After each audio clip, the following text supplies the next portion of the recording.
right-wingers together is somewhat done. charging him with treason, calling him a traitor, and asking that he be tried and convicted as a traitor, just for talking about Israel and nuclear weapons.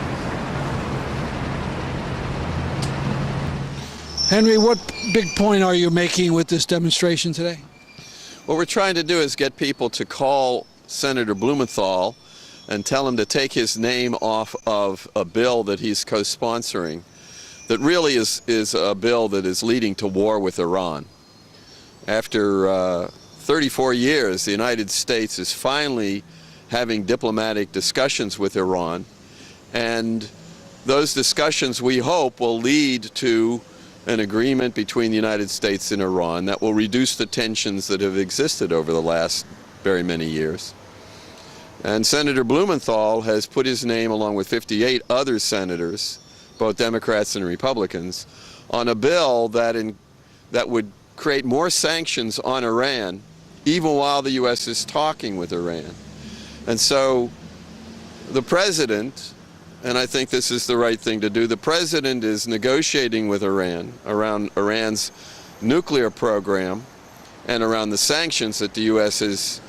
has instituted on Iran that are very devastating, and those negotiations are moving forward. This is a peaceful way to deal with a dispute between the United States and Iran. But Senator Blumenthal, unfortunately, thinks that by holding a gun to Iran's head, that will help the negotiations. The president has said that it will kill negotiations and the remaining option will be war. And then in Iran, we have a country that doesn't have any nuclear weapons right now, and the elephant in the room, so to speak, Israel, does.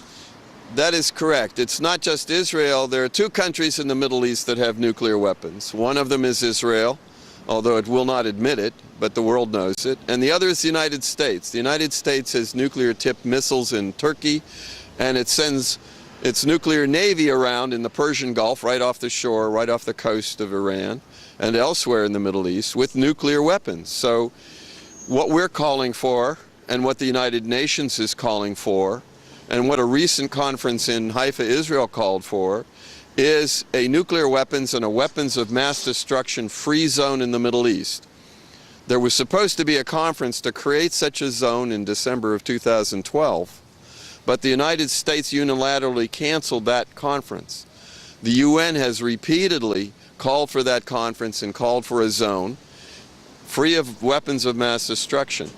That zone would take this whole issue off the table. The United States and Israel could not complain that Iran sometime in the future might develop nuclear weapons. They wouldn't be able to in Iran. And the United States and Israel would not maintain their nuclear monopoly on their monopoly on nuclear weapons in the Middle East. They'd have to get rid of theirs. In addition, the chemical weapons the U.S. and Israel have used and maintain in the Middle East would have to go. So a WMD-free zone in the Middle East is a logical solution to the tensions that have been created with Iran by the United States. Now, I understand you were at that conference. Is that right, in Haifa? That is right. The conference was organized by a coalition in Israel that included members of the Knesset, the Parliament of Israel, plus peace groups, human rights groups, journalists, and academics, and included delegations from around the world, including 5 people from the United States, many people from Europe and Africa. That conference came out with a declaration, and the declaration encourages the coalition that formed the conference to continue fighting to get rid of nuclear weapons in Israel and supporting the idea of a nuclear weapons and a weapons of mass destruction free zone in the Middle East. It supports the Helsinki Conference, and there are other things in that declaration. I think the declaration can be found at Haifa Weapons of Mass Destruction Free Zone, WMDFZ.com, Haifa whatever it is. Well, we can put that in. You can figure that one out. Did it get, I understand the conference was supposed to get to Ramallah also. Did that happen? Right.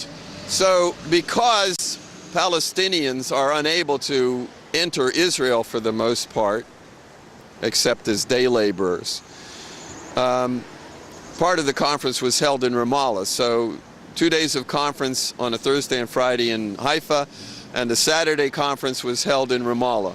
Very well attended by people from the West Bank, Palestinians, and they provided information about genetic defects and cancers that were being caused by what they believe is the dumping of radioactive waste on the West Bank.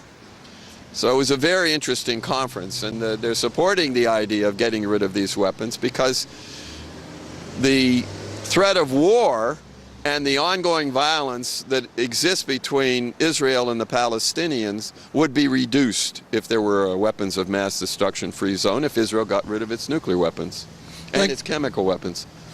Thank you very much. Thank you.